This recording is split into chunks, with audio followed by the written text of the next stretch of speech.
There we go. Hello, everyone. My name is Claire Perkins, and I'm the owner and founder of Book Talk Radio Club and sole administrator of this group, authors promoting their books. And I'm here to announce the nominees in each genre for Book Talk Radio Club's 2018 awards. Book Talk Radio Club, now in its second successful year, offers live, on-air author interviews. Each live on-air interview is marketed and promoted to over 100,000 readers on social media and syndicated to iTunes, iHeartRadio, Amazon Alexa, and Spotify. You also get a dedicated author page on Book Talk Radio Club's website with links to your sales channel, i.e. Amazon, links to your social media platforms so your readers can connect with you, and podcasts of your interviews. All three membership levels offer the same, the only difference being the length of membership and marketing and promotion. So let's get on here. There's been plenty of wonderful books submitted this year, and it's been pretty hard to choose nominees, to say the least. If you're one of the nominees chosen in your genre this evening, then congratulations, your book stands out from the crowd. Oh, just to let you know, I won't be announcing the nominees for Book of the Year, but the winner will find out on Sunday, the 11th of November, as will the winner of each of the genres mentioned tonight. Let's get going. So, the nominees for Best in Children's Books are you ready for this? Trisha J. Kelly for Discovering Witchetty Waters. For 13-year-old Scarlett and her younger brother Mason, a move to Water's End marks the start of a real-life roller-coaster adventure. They're about to enter a strange world, a place where anything can happen, but not to them, surely. This sort of stuff only ever happens in storybooks, doesn't it? Helen Pryke for Dreamland.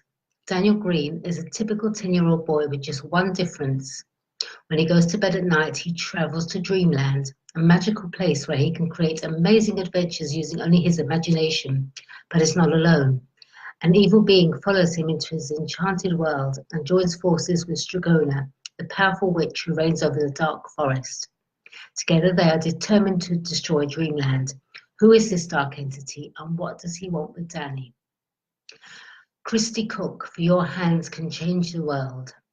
Your Hands Can Change the World focuses on how we can use our hands and our sense of touch to share with others. The book teaches children how to use hands with insight, intention, and a strong sense of personal responsibility. By looking beyond the physicality of our five senses, we can see a deeper meaning to life and share more with others. Sharing creates a sense of unity with others and can ultimately improve the world. And the last nominee in Best in Children's Books is Andrew Klein for Oliver Phenomena and the Little Bigfoot.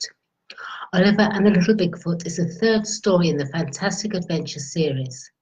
Oliver and his daddy go on a camping trip, and Oliver makes friends with a furry creature named Squatch. The Little Bigfoot is quite curious, but turns out to be just as helpful. So there's the nominees for Best in Children's Books. The nominees for Best in Mysteries are Harry A. Milman for A Death at Camp David. A Death at Camp David is a novel of political intrigue and murder mystery set against the backdrop of the election of a woman for President of the United States. Dr. Bob Kramer, a forensic toxicologist with the air and suavity of a James Bond, is recruited to identify the cause of a woman's death. The body was found on the grounds of Camp David the morning after a White House-sponsored 4th of July celebration. D.L. Havlin for The Bait Man. Wild child Chessie Partin has had enough of being branded a woman who never finishes what she starts. So when she stumbles on murder evidence implicating the local bait man, her tormentor, she sets her jaw and enlists the help of her suspended police brother Redding to catch the man she's sure is a killer, but there's not enough proof.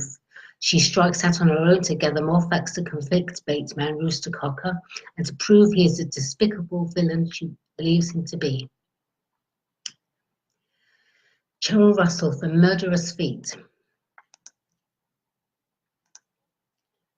When Phyllis is found dead at the bottom of a flight of stairs, the question is, was it an accident, suicide, or murder? Two friends are convinced it's murder and start their own investigation. The question they have to ask themselves is, was it a colleague or patient of the podiatry department? Everyone is a potential suspect and has a motive for wanting Phyllis dead. Can they unmask the culprit before the killer strikes again? So there we go. Those are the nominees for Best in Mysteries. Next, we have the nominees for Best in Thrillers, and they are Virginia Henderson for Welcome to Ludicrous, a small town where things are not always where they seem and are often ludicrous. Take the butcher, for instance. He's a vegetarian. And there's the exterminator. He's positively petrified when it comes to bugs. Then there's the mayor. She invites you to follow along with Priscilla Pinwick, an uptight, rude and prideful woman, as she travels to this town. What could possibly go wrong? Next nominee for Best in Thrillers is Roger Bray for Blood Ribbon. When Brooke Adams is found battered, bleeding and barely conscious, the police are at a loss as to who her attacker is or why she was targeted. Then PI Rod Morgan turns up convinced that Brooks's attack is the latest in a string of unsolved disappearances dating back 35 years. The police, however, aren't convinced, leaving Brooke and Rod to investigate themselves. As secrets from the past start unraveling, it becomes a maze, deeper, darker and far more sinister than either of them could have imagined. Will they find Brooks's attacker before he strikes again, or will that one secret stay buried forever? The next nominee for Best in Thrillers is Gurpreet Sidhu for Storm. In this diabolically gripping thriller, there's more than meets the eye. His terrifying past identity is no longer confined to his dreams. What would seem like a gift to most is a dangerous curse for Evan Storm. After encountering his nightmare doppelganger in waking life, he must accept there's no escaping from the cruel man he was in a previous lifetime. There's no therapy that can fix his soul, no medicine, nothing. Her fate is repeating itself. Then Evan meets his new neighbour, a woman with an uncanny resemblance to his wife in their past life. Jeanine Kitchel for Wheels Up. When her notorious drug lord uncle is recaptured, Layla Navarro catapults to the top of Mexico's most powerful cartel. To expand cartel influence, she accepts an offer to move 2 tons of cocaine from Colombia to Cancun by jet. Along for the ride are her abusive bodyguard, lover, the laid-back Canadian pot grower who set up the deal, and a coke-addicted Vietnam vet. The deal takes a bad turn during a stopover in Guatemala when Layla unexpectedly uncovers a sex trafficking ring. Plagued by self-doubt, she must navigate the minefield of Mexican machismo, outsmart government officials and fight off gangsters. Against a backdrop of lush tropical settings, Layla plots to succeed, wreak vengeance and find herself, not to mention stay alive. And the last nominee in Best in Thrillers is Kim Cresswell for Deadly Shadow. 2 recent murders, 2 serial killers, a conspiracy that reaches beyond the physical world. Consumed with the grief of the tragic death of her husband, FBI agent Victory McLean is obsessed with finding Ohio's serial killer, the rapper. When another young woman turns up dead and the victim is linked to Derek Lynn, son of the Secretary of Defense, Victory finds Derek has all the right answers and is a little too helpful. Derek has a secret. He's a government assassin who uses his unusual paranormal skills to eliminate targets. Determined to keep his own secrets buried, he offers to help find the rapper, but can Victory trust him? As the body count rises, Victory must cross a dangerous line into a world of government cover-ups, murder and betrayal, a decision that will test her limits and everything in which she believes. And now I need a sip of tea because my voice is giving out from reading, so hang on a second. More in a moment. Here we go. So that was nominees for Best Thrillers, Best in Thrillers. Okay, the nominees for Best in Fantasy are Samantha Fiddler Newby for The Thornless Rose. A single night can change a person indefinitely. After a vicious attack, a new and dangerous ability awakens in Viviana. Now she can manipulate fire and it's fueled by her emotions. On top of this, she's having a difficult time controlling herself with all the skeletons she keeps finding in her family's closet. With this new ability, she must seek training to keep herself from harming others. Scared to leave everyone she loves behind, but afraid of losing control at any moment, she must embark on a journey to the Sun Shrine in the kingdom of Calasius for help. Along the way, she will learn secrets of the past that will change her forever. The next nominee in Best in Fantasy is Wendy Anderson for Redemption of the Fallen. 5 years have passed since Lorne liberated himself from Lanlo, his evil father's red sorcerer. Legends were born from tales of the great battle between Lorne and a black-winged demon, of Lanlo's death and the defeat of demonkind. Ever since that time, people have been flocking to Dior to make their homes there, and the kingdom of Dior is revived. Lorne is crowned king of Dior, Lily Liara is queen, and they rule peacefully side by side. Now a new war threatens everything they have built and everyone they love. And the next nominees in Best in Fantasy are Jessica and Keith Flaherty for Always Darkest. Renovan, a demon dreaming of an escape from hell, finds an excuse for an extended vacation on Earth, where he pretends to be a young drifter called Ben. Everything is going great until he meets Chris. This unassuming teacher is using an assumed identity too. Cursed with immortality and named in a prophecy Ben thought was fake, Chris becomes an unlikely friend. Together, the two of them discover the main subject of the prophecy, Mal, a young woman, not only fathered by an angel, but also the last in a direct line of Jesus and Mary Magdalene. And the last nominee in Best in Fiction is T.L. Clarke for Love Bites. Shakira didn't fit in. The reason why is tragic, but the solution is unbelievable. Moving to Wales was a chance at a new start, a quest for somewhere to belong. Things don't always go as planned. First it was her dreams. Why was she drawn to the forest, and who are the strange beings with glowing cat-like eyes? Then she meets him. Can one kiss magically change her life? Can she become the peacemaker she was meant to be? Next we'll have nominees for Best in Romance. And they are Tabitha Waite for When a Duke Pursues a Lady. After 3 years trapped in an abusive and loveless marriage, Lyra Coventry has been arrested for the murder of her husband, the Earl of Weston. Although she is innocent of the crime, she has no one to turn to for help until Alistair Ells, the Duke of Albright, comes forward to offer his aid. The handsome Duke takes her into his custody, saving her from a jail cell. But Lyra doesn't suspect Alistair's ulterior motive to prove her guilty of treason, as she slowly loses her heart to a man who's far more than he seems. And now I need to take another sip of tea. Excuse me.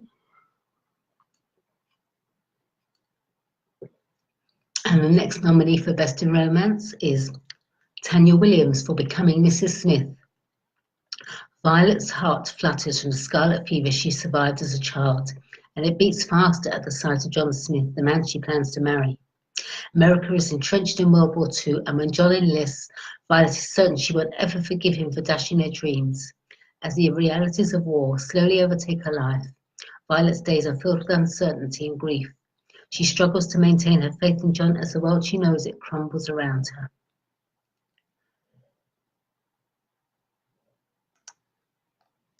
Carol Hibbs for Forever Ends. When you've lost so many family members, all you want to do is start over and begin to feel again. Gabrielle Bowman had lost her beloved sister, her mother, and 2 husbands when she decided to move to a small town to start a new chapter in her life. Little did she know that a fight to the death with a demon to rescue a little girl would take her mind off her grief and introduce her to the new love of her life.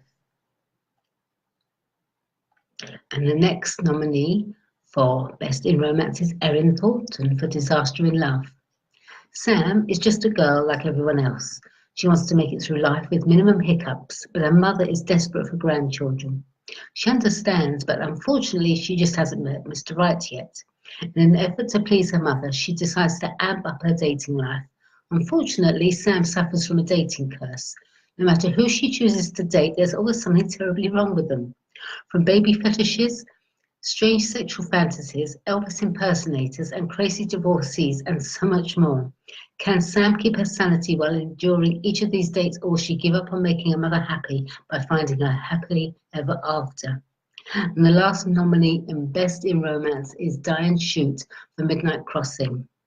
In this sequel to After Midnight, Quentin takes Alex home to France after years of exile in England, but she's torn between the restoration of her fortune and her dream to build Sterling Wood Stable into a successful racing business. She finds an unlikely friend in her uncle's companion, Nicholas Griffin. Caught by her surprising fondness for him, Alex does not realise shadows from the past are stalking her until she is trapped by their darkness. How's everyone doing out there? Hope you can all hear me. All right, the next lot of nominees are, oops, we don't want that there, let's move that out of the way. Right, the nominees for Best in Memoirs now, and they are Kathy Higgins-Weir for I'll See You Later. As an accomplished actress, Kathy Higgins-Weir has seen many strange things in her 30 years on stage. But 10 years ago, she encountered an amazing sight while waiting for a double lung transplant. Her father appeared to her in a dream. This ghost simply told his daughter, I'll see you later. The phrase would both haunt and comfort her during the demanding times ahead. As Weir recounts in this new memoir, she had been diagnosed with emphysema at 56. Her father died at 59, and she was terrified she only had 3 years left to live. Was her father's appearance a warning? In this hilarious, harrowing adventure ahead, Weir would learn the truth. Weir's memoir isn't merely about her personal fight with emphysema, but expands its scope to look at the realities of organ donation, the importance of being your own medical advocate, and the bonds that connect donors, recipients, and their entire support networks. The next nominee for Best in Memoir is Annette Swan for Burnt Face. Burnt Face is a true story of author Annette Swan and how her young life was altered and changed forever in the blink of an eye. Growing up in Melbourne, Australia, Annette tells the struggle of surviving severe third-degree burn injuries at the tender age of 9 as a result of one irresponsible adult's action at a Christmas barbecue. Annette shares the last days of her normal childhood before her life changed. It tells her story in great detail of the day she was scarred for life. Burnt Face is an emotionally moving story about the profound impact the horrific scars made to her childhood and follows her struggle into adolescence. It's a story of friendships, overcoming bullying, and growing into a strong, rebellious teen. This is a story of growing up with a burnt face. And the next nominee in Best in Memoirs is Kathy Lynn Brooks for Not My Story to Tell. Justine always reminded Kathy of Annie Oakley. She was fierce and protective of the vulnerable, but she was also plagued by her own troubles. At a young age, Justine was diagnosed with bipolar disorder and post-traumatic stress disorder. As Justine grew up, she often made bad choices due to the traumas of her past and her mental illness. Through it all, Kathy never stopped loving her daughter. In this revealing and powerful book, Kathy takes you back to the early days of Justine's childhood and the events that led to her diagnosis. Kathy watched her daughter try time and time again to change her life. Amazed and awed by Justine's persistence, courage and compassion, Kathy hopes that her daughter's journey to a place of healing and peace will inspire others struggling with mental illness or caring for a family member with the same issues. She shows families that while there are many obstacles on the road to better mental health, there are amazing joys waiting for you as well. And we have Mike Savage for A Prisoner's Perspective, Redemption of the Criminal Mastermind. The feds called me a criminal mastermind, but that's not how I see it. If I were a criminal mastermind, I wouldn't have been caught and I wouldn't have been in prison for 15 years. Friends often ask, how were you able to stand 15 years in a federal prison? All because of God and a woman named Cynthia. Federal authorities described Mike Savage as a criminal mastermind capable of bending people to his will. He was that and more. His criminal empire was the subject of a 5-year federal investigation that culminated in his indictment on 101 criminal charges that ultimately put him in prison for 15 years, 2 months, and 28 days. From Mike's perspective, he would lose everything in his life, including his beloved wife, who had no idea Mike was a criminal, but God had other plans for both of them. And last nominee in Best in Memoirs is Lisa Raban for It'll Feel Better When It Stops Hurting. This book started off as just a light-hearted collection of anecdotes, stories shared with friends over the years to both the horror and delight of Lisa's audience. But as she began to write, she realised that the humour of her life comes not from the light moments, but the dark, and without those moments being included, much of the humour will be lost without that context.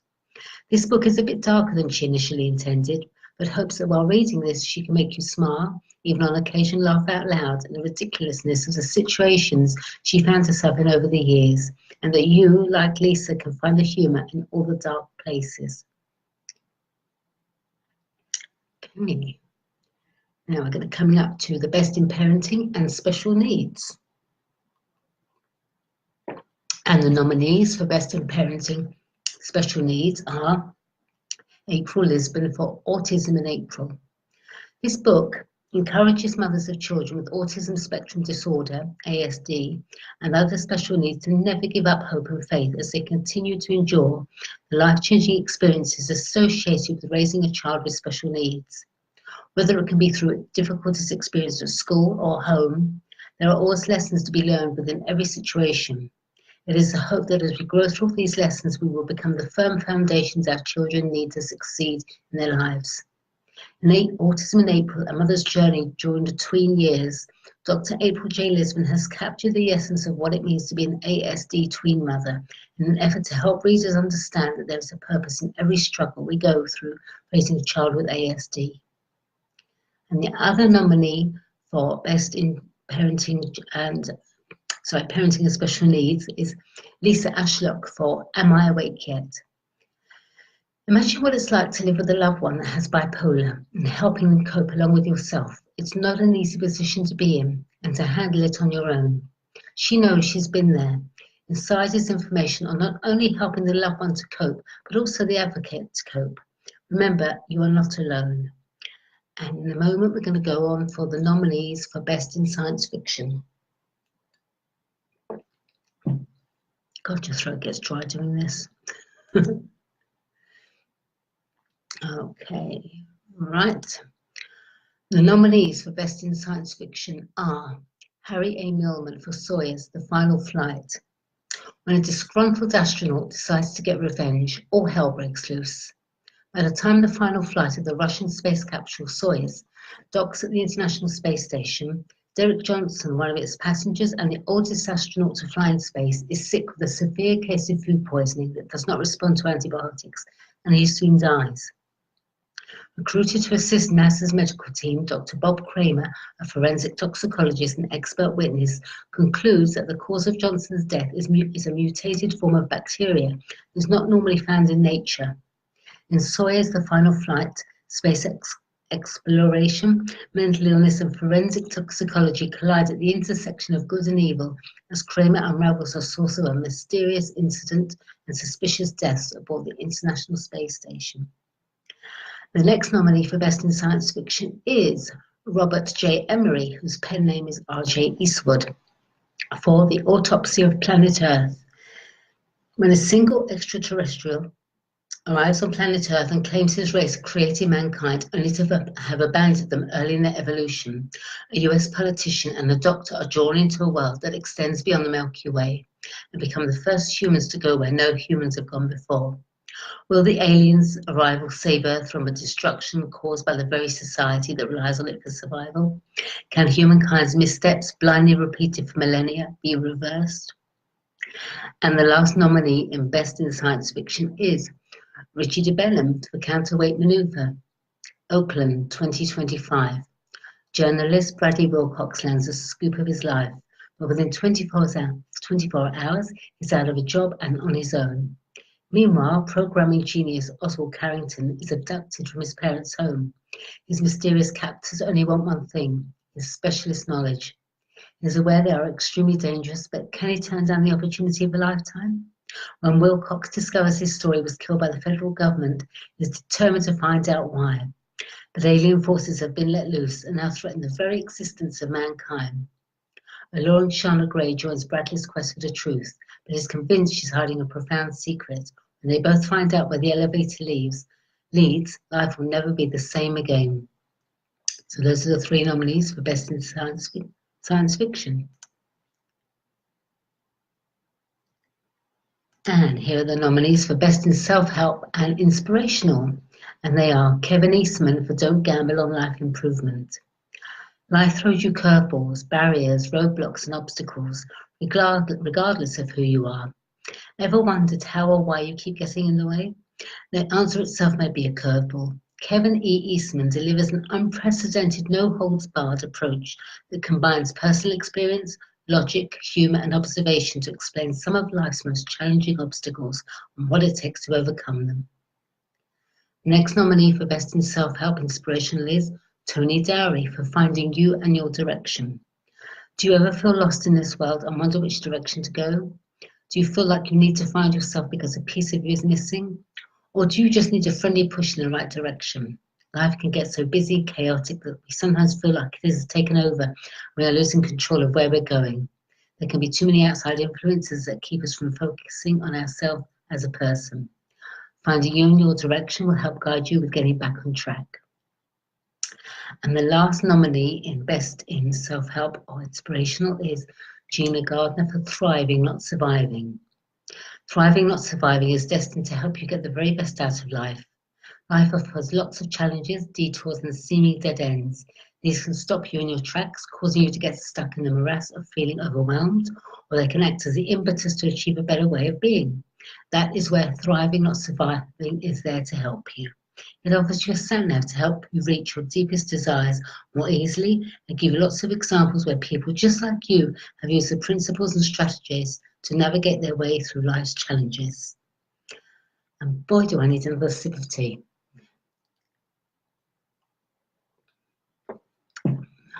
Okay.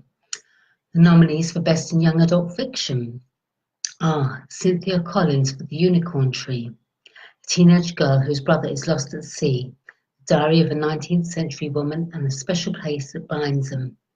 Lisa Duncan, a 17-year-old high school senior, has an assignment to tour historic Mirabelle Manor, a large estate built in 1850 by a sea captain for his wife. During the tour, she begins to suspect that Mirabelle's ghost is watching her. One of the items on display is a diary, open to a passage about going to a place called the Unicorn Tree to watch for ships. This appeals to Lisa, whose brother is currently sailing across the Atlantic on a commemorative voyage. When news arrives that his ship is lost at sea, her interest in the diary deepens as the past and present lead her to discover what happened. And the next nominee for Best in Young Adult Fiction is Everdeen Brickwood for The Speaking Stone of Caradoc. The second book in the Remember the Future series has lots of adventures in store. Kevin, Trevor, and Crisis embark on a ship and sail to remnants of the sunken continent of Atlant. Suddenly, everybody is after a mysterious speaking stone from the fabled land of Lyonesse, and some of the strange sea creatures are not as amusing as they seem. Excuse me. The children embark on a ship to search for the missing stone, with the Edfonian giants hot on their heels. And the last nominee for Best in Young Adult Fiction is Kerry Deere for Nothing But a Song. Rebecca Kendall has a life any 19-year-old would envy. Musical talent, love, romance, and a promising future. When a tragic accident erases her past, present, and future, Rebecca's life turns into turmoil and irreconcilable loss. Becca faces her new life alone, angry and depressed and deaf. Becca wants nothing but a song, but will her dreams survive such insurmountable odds? Will she ever take another chance at love? Only a mysterious stranger can answer those questions. The nominees for Best in Crime are Aaron Gallagher, The Mercer Street Murder. It's been a long year for Harry DeMarco and his partner Tony Bennett. A serial killer, a sex trafficking ring, and a burgeoning personal relationship have kept them busy, and the pace shows no sign of slowing down. A priest is dead in a drive-by shooting, and the police think he was an innocent bystander. His daughter isn't convinced and hires Harry and Tony to investigate. The director of a porn studio is having trouble between property damage, equipment theft, and physical attacks. It's clear someone wants the studio out of business. Malik Daly, a friend, is having family problems. His nephew is in trouble and he refuses to tell his uncle the truth. And it's only Tuesday. And the next nominee in Best in Crime is Jill Rosenblatt for The Fixer, The Naked Man. Katerina falls into a job as a fixer for New York City's wealthy and privileged men. They have problems they need fixed, quick and on the QT, and they're willing to pay. The rules are simple: collect the money, use your contacts, fix the problem. Kat's first job is easy: tell a shopaholic socialite wife, but who's telling Kat? And Ed Stone and Austin Stone for Missing Murder Suspected. Missing Murder Suspected is a crime novel based around a trilogy of true crime events. The first, Love and Hate Amongst the Chickens, was publicly known as the Chicken Run Murder of 1924, where Norman Thorne murdered his fiancée, Elsie Cameron. The second, House of Horror, was also based on a true crime known as the Buck Ruxton Jigsaw murders of 1975. And the third, Four Sacks for a Shroud, is about the Luton Sack murder of 1943, where during World War II, a London fireman, Bertie Manton, was driven into a killing rage by his wife, Renee. So, there we have it, chaps. Congratulations and well done to all the nominees. The winners of Best in each genre, plus of course the coveted Book of the Year, will be announced at the Book Talk Radio Club Awards on Sunday the 11th of November. Watch out for times to be announced in this group, authors promoting their books. Thanks for watching, everyone. Thanks for listening to me lose my voice. Have a good day. Bye now.